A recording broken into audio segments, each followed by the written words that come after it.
Livro De Volta ao Lar, o Feminismo, a Realidade, de Mary Pride. Tradução, adaptação e atualização por Júlio Severo. Quem é dono dos nossos filhos? Hora do parto. A ansiedade toma o lugar da dor quando o bebê nasce. Será que está tudo bem com ele? Você fica atenta e enche-se de alívio quando seu bebê solta um choro. O médico lhe diz, é uma menina. Você pensa, uma filha. E glorifica a Deus por esse pequeno milagre. Não, esse grande milagre que um ser humano tão pequeno tenha vindo de dentro de você. Rapidamente, você conta os dedos das mãos e dos pés. Todos estão ali. De novo, você agradece a Deus, ainda que se não estivessem, você consideraria uma honra amar e criar essa criancinha nova que já está se acalmando em seu peito. Meu bebê, você pensa com orgulho e cheia de alegria. O médico ou a parteira está sorrindo, seu marido está sorrindo, você está sorrindo. Mas há indivíduos que não estão contentes com seu momento de alegria. Podemos classificá-los como utopistas coercivos. Eles são os fanáticos da explosão populacional, as feministas e os socialistas. Embora seus rótulos sejam diferentes, seus planos são os mesmos. Eles se consideram entendidos no que é melhor para os filhos de todo mundo. Até sabem quantos filhos nós deveríamos ter. Eles querem total controle sobre todas as pessoas, inclusive sobre nossos filhos. Veja o que os fanáticos da explosão populacional pregam. O direito de procriar sugere que os filhos são propriedade dos pais. Não se pode mais aceitar ideias desse tipo, pois é o governo que paga uma parte cada vez maior do custo da criação e educação dos filhos. Numa época em que se precisa de licença do governo para fazer quase tudo, o papel da mãe, como mostra Alvin Toffler em seu livro Future Shock, é a última esfera em que o ser humano tem liberdade de entrar sem precisar de um diploma ou de autorização do governo. Os adeptos do controle total do governo sobre as nossas vidas não suportam que as pessoas tenham tanta liberdade. Eles acreditam que só os especialistas, isto é, eles mesmos, deveriam ter o direito de fazer algo tão importante como criar uma vida humana. Impressionadas com as credenciais desses especialistas, as famílias estão entregando seus direitos às instituições. Qual é a consequência disso? Se é o governo que paga tanto o custo de criar os nossos filhos, então é claro que devemos ser completamente submissos e deixar o governo fazer tudo. Incentivado pela disposição de as famílias lhe entregarem seus filhos, o governo está trabalhando para ocupar o lugar das mães na vida das crianças. Isso vem ocorrendo de duas maneiras. 1. Tentativa deliberada de dar ao governo toda a autoridade dos pais. E 2. Tentativa simultânea de tirar fisicamente os filhos da custódia de seus pais sob a máscara da educação. Vamos ver como é que isso é feito. Os direitos das crianças e o governo como mãe. Vemos muitas notícias hoje sobre abuso contra as crianças. Geralmente os meios de comunicação defendem o aborto legalizado e não se importam com a vida e os sentimentos de uma criança dentro da barriga da mãe. No entanto, ficam elogiando os direitos dessa criança quando ela consegue dar um jeito de nascer e provar que não é deficiente física de nenhum modo que a sociedade ache inaceitável. Diariamente, as revistas, os jornais e a TV nos enchem de histórias de horror de crianças judiadas e apelam para que todos os menores sejam protegidos desse tipo de abuso. Para quem não está alerta, isso tudo soa muito inocente. Quem poderia ser a favor do abuso contra as crianças? Mas o movimento dos direitos das crianças tem só um objetivo em mente: o governo ocupando o lugar das mães. Quando você examina cuidadosamente o tipo de linguagem que eles empregam, você vê que o argumento deles é mais ou menos assim. 1. Alguns pais maltratam seus filhos. 2. Não achamos que isso seja certo. 3. Por isso, o governo deve assumir o controle sobre as famílias para garantir que os pais não maltratem seus filhos. 4. O governo tirará os filhos dos pais que maltratam. 5. E é o governo quem definirá o que é abuso e maus tratos. Do ponto 3 em diante, esses argumentos não têm base na Bíblia. Estranho como possa parecer para nós hoje, a Bíblia não dá a ninguém o direito de tirar os filhos da custódia de seus pais, seja por abuso ou não. Nos tempos do Antigo Testamento, se um dos pais matasse ou estuprasse cada um dos filhos, ou estuprasse um dos filhos, ele seria executado. Levítico 18, 6, 17 e 24. Sem dúvida alguma, as leis da Bíblia eram suficientes para desencorajar os pais de cometer abusos graves contra os seus filhos. Além disso, se um pai causasse danos físicos permanentes em seu filho, a lei dizia olho por olho, dente por dente. Levítico 24, 20. Em contraste com o modo humano da Bíblia, que controlava o abuso de autoridade dos pais e ao mesmo tempo mantinha a criança dentro da família, o objetivo do moderno movimento dos direitos das crianças é tirar as crianças da família. Mesmo que um dos pais tenha cometido horrendos pecados sexuais, ele não é punido. Em vez disso, ele é apenas condenado a tratamento psiquiátrico. Isso só faz sentido quando vemos que a justiça e os melhores interesses das crianças não são o que os defensores dos direitos das crianças estão querendo. Eles só querem uma coisa: controlar os nossos filhos. Os apelos sentimentais que eles empregam contra o abuso infantil são apenas um argumento para enfraquecer as famílias e distanciar os filhos da autoridade dos pais. O que acontece quando esses indivíduos conseguem realizar o que querem? Na Suécia, que é uma democracia socialista, já foram implementadas leis concedendo direitos especiais às crianças. Embora a Bíblia nos instrua a disciplinar os nossos filhos, conforme Provérbios 13, 24, 23, 13 e 14, os pais suecos não mais têm esse direito. A Embaixada da Suécia no Brasil informa que em seu país a disciplina física dos filhos é legalmente proibida. Aliás, as leis suecas consideram abuso a mãe repreender o próprio filho. Nas escolas, as crianças são sistematicamente instruídas nos seus direitos e incentivadas a delatar os seus pais se eles fizerem algo errado. Talvez não seja coincidência que as crianças suecas tenham um dos índices mais elevados de suicídio no mundo inteiro. Para nós, pais cristãos, isso é importante, pois os direitos das crianças são uma estratégia usada para diminuir a autoridade dos pais e aumentar a autoridade do governo na vida dos nossos filhos, de modo que poderemos educá-los somente conforme o governo nos permitir. Qualquer tentativa de o pai ou a mãe controlar a criança, discipliná-la fisicamente, enviá-la a uma escola cristã ou mandar que ela vá para o seu quarto se torna uma desculpa para o governo classificar isso de abuso e intervir para tirá-la do meio da família. Nos países em que as leis de direitos das crianças estão em vigor, os pais têm sido condenados por coisas ridículas, como proibir seus filhos de ir ao cinema.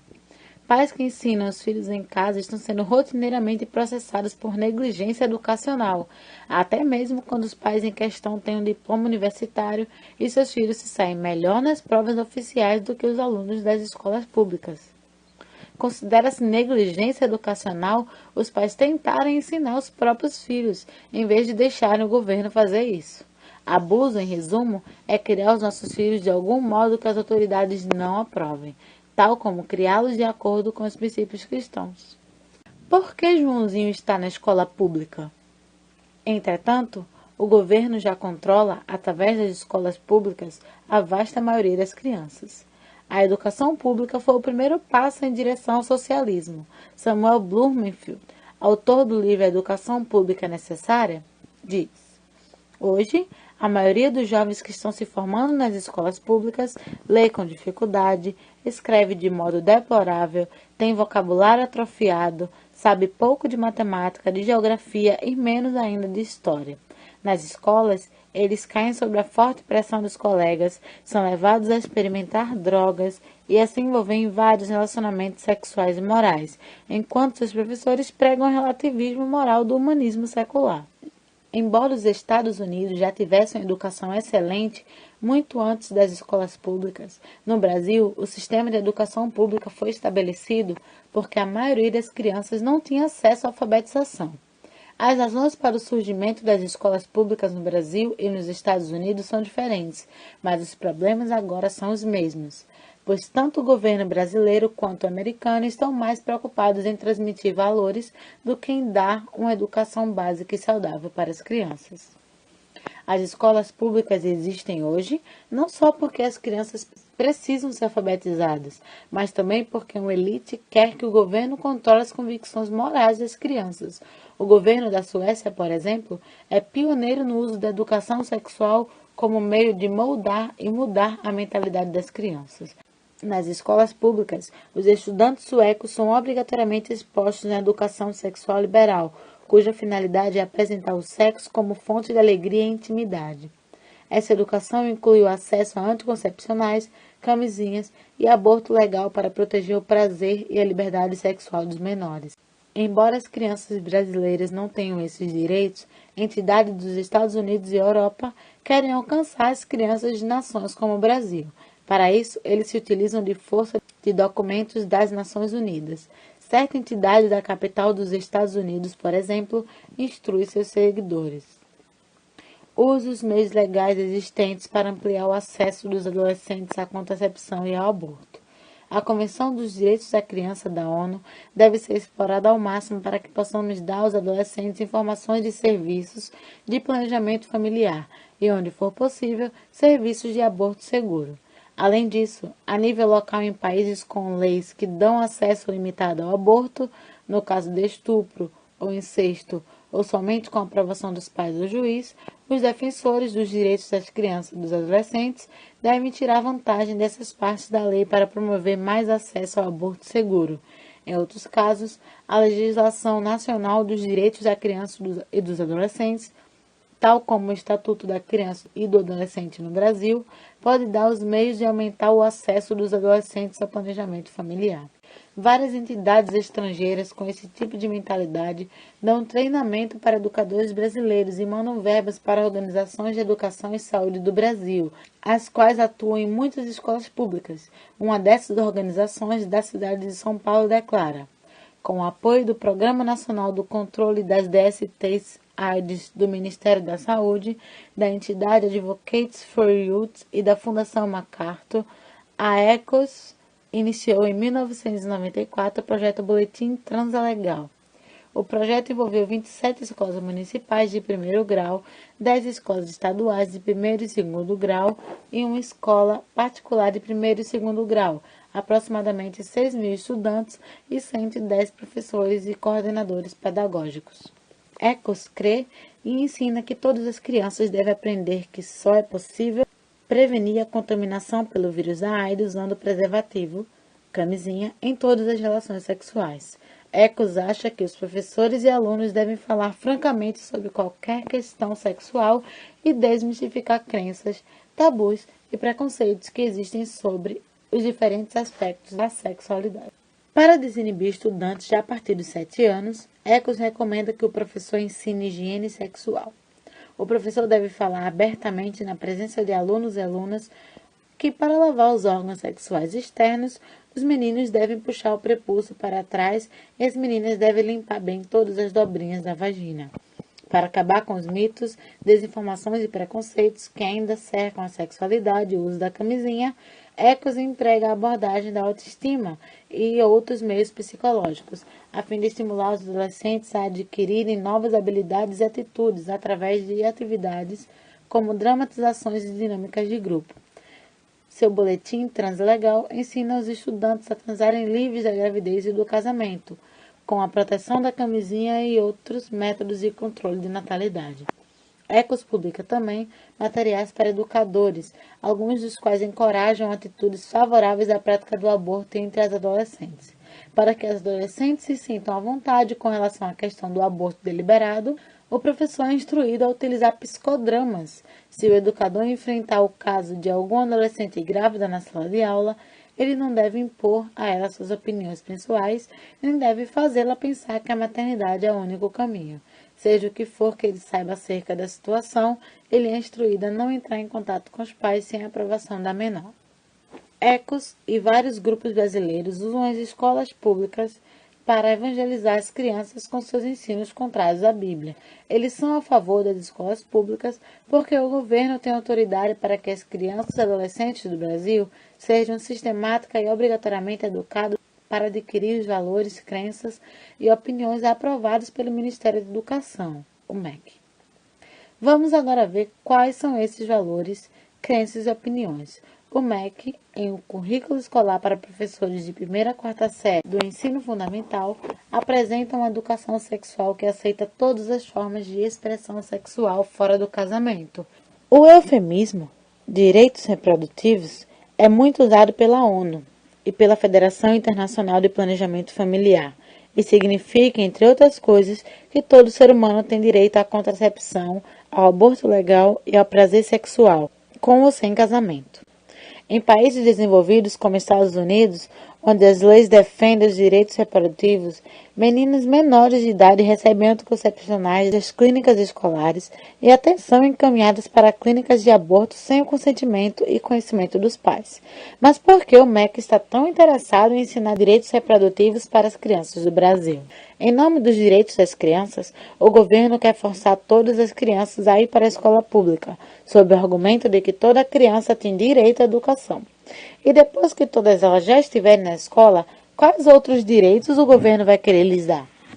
É verdade que toda criança tem direito à educação, mas o governo tem em mente uma educação que segue as opiniões do Ministério da Educação. Há anos, o governo dos Estados Unidos dá esse tipo de educação para as crianças e muitos pais americanos se sentiam incapazes de protegê-las dos ensinos errados das escolas públicas.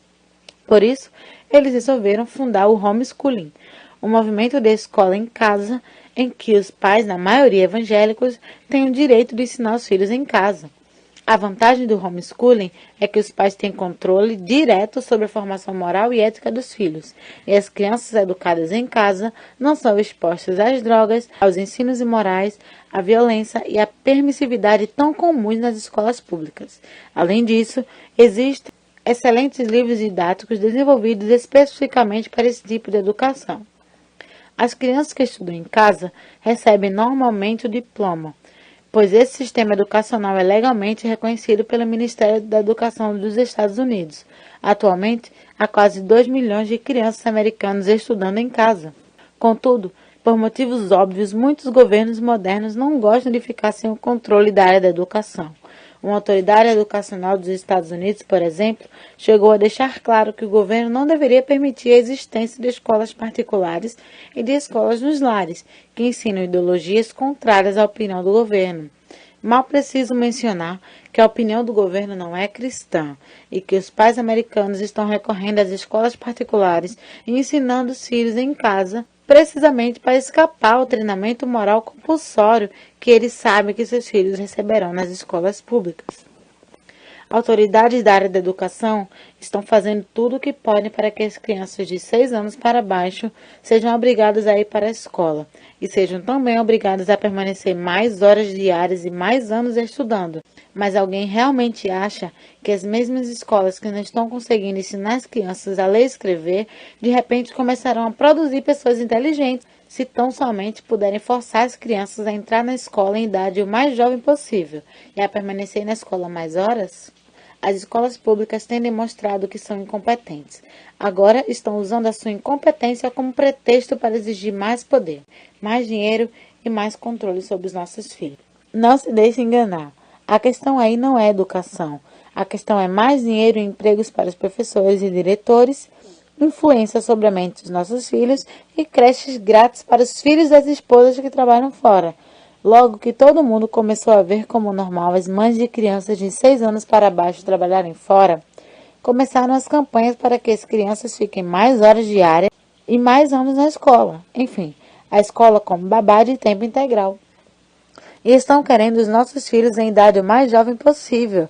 Ideias desse tipo jamais teriam sido aceitas no passado, pois as mães gostavam que seus filhos ficassem em casa. Mas agora, até os próprios cidadãos que pagam impostos e os custos das creches acham essas ideias maravilhosas. É com o dinheiro do bolso deles que as feministas estão conseguindo sustentar financeiramente sua revolução. Por favor, observe que a questão aqui é educação obrigatória. O governo não deseja simplesmente providenciar mais salas de aula para os pais que querem mandar seus filhos de 6 anos para baixo para a escola. O governo quer forçar todos os pais a fazerem isso, quer eles queiram ou não. Por que todo esse esforço para colocar restrições na liberdade dos pais?